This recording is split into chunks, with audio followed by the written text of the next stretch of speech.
Dr. Barry Pearson. I'm the medical director of the Lennox Health Greenwich Village Lab.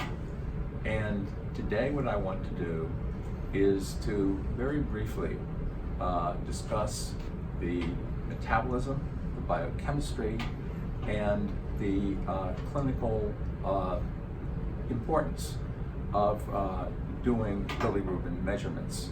Now, what we're not going to do today is to talk about the methodology of actually measuring bilirubin or any of the technical information related to the machines that do it.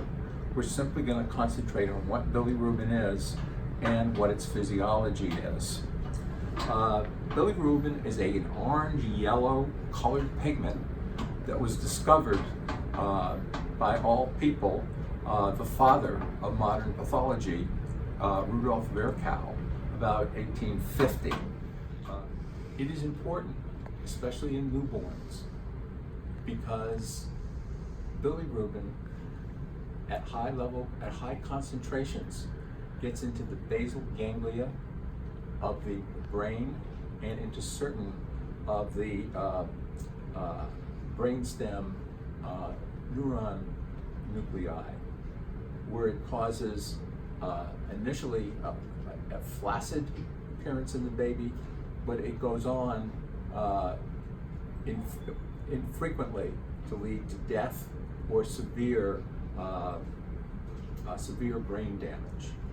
So what is it? What is bilirubin? Where does it come from?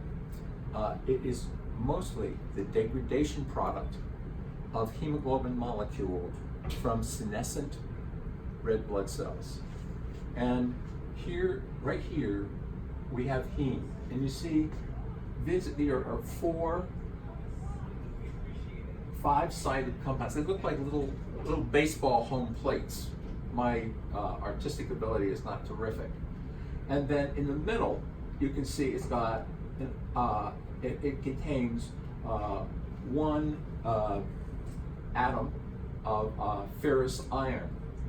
These lines that I have drawn off are little 2 and 3 carbon chains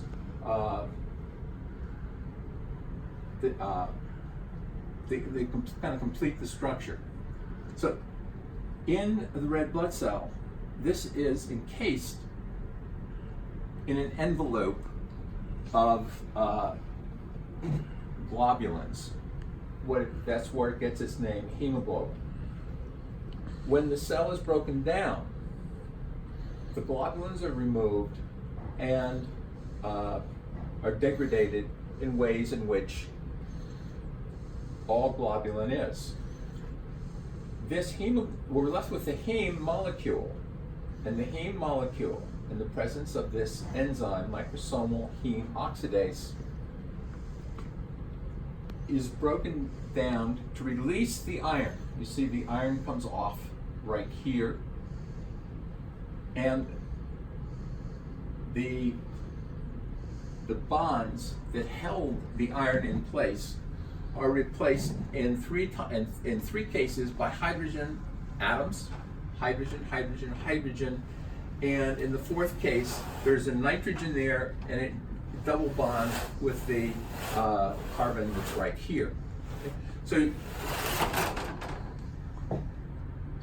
iron in the body is a precious commodity. So the iron is transferred into a system that saves iron in the body. But what's left, these four kind of home plate, five-sided compounds called a tetrapyrrole ring, has to be gotten rid of. And this compound with these hydrogens, it has a green color and is called biliverdin. Biliverdin, under the influence of another enzyme, biliverdin oxidase, is converted to bilirubin. And how does that happen? What happens is it just adds another hydrogen right here. So that is how the breakdown of heme occurs as it's breaking down red blood cells. This occurs in the spleen, the histiocytes of the liver, and then this breakdown product has to be gotten rid of, and it's gotten rid of in the liver. As you can see, because this is really these are mostly carbon compounds, it's not terribly, it's not soluble in serum. So to get it from the point where it's broken down to the liver where it's excreted, there's the bilirubin forms a complex with albumin in the blood. And so even though this compound, which is basically not soluble in the blood, with this albumin envelope on it now, can be transported in the serum to the liver. In the liver, it goes through the sinusoidal membrane and is picked up inside the cell by the endoplasmic reticulum. That's the network of protein synthesis in the cell. And there it reacts with UDP, glucuronal transferase, which is, you don't have to remember this name, but this is an enzyme which takes this molecule and puts glucuronide elements on right here, which makes it soluble in aqueous solutions. And it's a two-step process. At first, it puts only one on, and then it puts a second one on. The same enzyme does both jobs. Once these two glucuronide compounds are attached, it can be excreted. When it has either the mono or the diglucuronide form, that is what is known, and we measure in the blood, as direct bilirubin. Total bilirubin includes this portion out here, which is still attached to albumin, plus this portion of the direct bilirubin. Indirect bilirubin is not a measurement at all. You simply subtract the direct bilirubin from the total bilirubin measurements. Once you have the diglucuronide bilirubin, it can be excreted in the bile. From the bile, it goes back into the GI tract and has more degradation. The degradation products in the GI tract are what gives stool its color.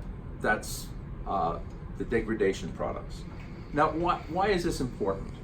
There are inherited diseases, there are acquired diseases in adults. I'm not going to talk about those today. That's a whole nother subject. We're just going to focus today on neonates. And the major reason for doing bilirubin measurements in neonates is what's called physiologic jaundice of the newborn. And what is physiologic jaundice of the newborn?